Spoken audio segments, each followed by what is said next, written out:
Hi hello welcome back to Praneetalk. So ఈ వీడియోలో పెరుగు మిర్చి ఎలా చేసామనేది చూపిస్తున్నాను. సో మమ్మీ చెప్తుంటే నేనే ట్రై చేశాను అనమాట. మా పెద్దమ్మ వాళ్ళ ఊర్లో అయితే ఇవి 1-2 అలా ప్యాకెట్స్లో పెట్టి కూడా అమ్మేస్తుంటారు, అంత ఫేమస్. నాకైతే చాలా పర్సనల్ ఫేవరెట్. సో ఇక్కడ మీరు చూస్తే 2 plates ఆఫ్ మిర్చి తీసుకున్నాం. క్వాంటిటీ అవన్నీ నాకు ఐడియా లేదు. అండ్ కర్డ్ 1.5 లీటర్ తీసుకున్నాం అనమాట. యాక్చువల్లీ వీడియో షూట్ చేసి ఎన్ని రోజులు అయిందంటే ఆ మిర్చి కూడా అయిపోయినాయి, ఇప్పటికి తినేసాము, అన్ని రోజులు అయింది. బట్ ఇంకా నేను పోస్ట్ చేయడం కుదరలేదు అనేసి ఇంకా ఎడిట్ చేసేసి పెట్టేద్దామని అనుకున్నాను అనమాట. సో ఫస్ట్ కర్డ్ అంతా తీసుకొని మంచిగా లమ్స్ లేకుండా మనం బీట్ చేసుకోవాలి. థిక్ కన్సిస్టెన్సీ లేదా క్రీమీ టెక్స్చర్ వచ్చేంత వరకు బాగా మిక్స్ చేసుకున్నాక సాల్ట్ యాడ్ చేసుకోవాలి. ఇక్కడ కర్డ్ అనేది కొంచెం ఎక్కువ అయింది. నార్మల్గా అయితే మజ్జిగలో, ప్లెయిన్ మజ్జిగలో యాడ్ చేస్తారు మిర్చి. బట్ నేను మమ్మీకి చెప్పాను అనమాట, కొంచెం కర్డ్ అనేది ఎక్కువ తీసుకుంటే మనకి టేస్ట్ ఇంకా బాగుంటుందేమో అని అనేసి. సో ఇంక ఇలా మిక్స్ చేసి పక్కన పెట్టేశాక మిర్చి అన్నీ తీసి మనం ఒక స్లిట్ లాగా ఇచ్చేసేయాలి. మిడిల్లో పైన కింద గ్యాప్ అయితే ఉంచాలి. నేను ఇక్కడ క్లియర్గా మీకు వీడియోలో చూపిస్తున్నాను. ఇలా స్లిట్ ఇవ్వడం వల్ల బెనిఫిట్ ఏంటంటే మనం బటర్ మిల్క్లో వాటిని సోక్ చేసుకున్నప్పుడు ఆ బటర్ మిల్క్ అనేది చాలా బాగా పడుతుంది అండ్ టేస్ట్ అయితే చాలా బాగుంటుంది. ఇంకా అన్నీ ఇలా రెడీ చేసి 2 బౌల్స్ తీసుకున్నాం మిర్చి ఎక్కువ ఉన్నాయని.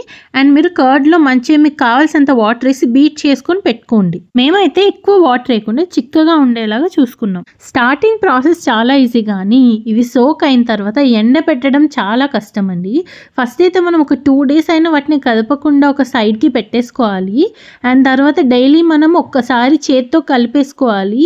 ఆ 2 days తర్వాత అట్లీస్ట్ ఒక 3 to 5 days మిర్చి అంతా మనం తీసి ఒక ప్లేట్లో పెట్టి ఎండలో పెట్టుకోవాలి. అండ్ దెన్ మళ్ళీ ఈవినింగ్ వచ్చేసి అదే బటర్ మిల్క్లో యాడ్ చేయాలి. ఇది ఈజీగా మనం 5 days అయినా చేసుకోవాలి. అప్పుడు మంచిగా అది పట్టి బాగా ఎండుతాయి అన్నమాట.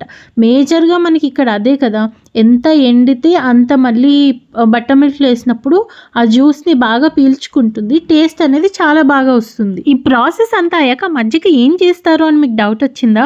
అది మసాలా మజ్జిగలా ఉంటుంది. సో కొంచెం కొత్తిమీర వేసుకుని తాగితే బాగుంటుందేమో అనుకున్నాను, కానీ అలా ట్రై చేయకండి, చాలా ఘాటు ఉంటుంది. ఐ గెస్ కర్డ్ యూస్ చేసి గ్రేవీ కర్రీలో వేస్తే స్పైస్ లెవెల్ సెట్టే బాగుంటుంది. ఏంటో ఈ ముందు క్లిప్ విన్నాక ఏంటి నేను మాస్టర్ చెఫ్ అయిపోయానా అన్నంత ఫీల్ కలిగిందనమాట.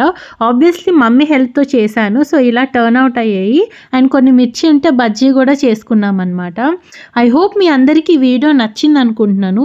నచ్చితే కనుక please do like, share and subscribe to Praneetalk. పెరుగు మిర్చి అంటే ఎంతమందికి తెలుసు, ఎంతమందికి తెలీదు, అదైతే తప్పకుండా కమెంట్ చేసేయండి.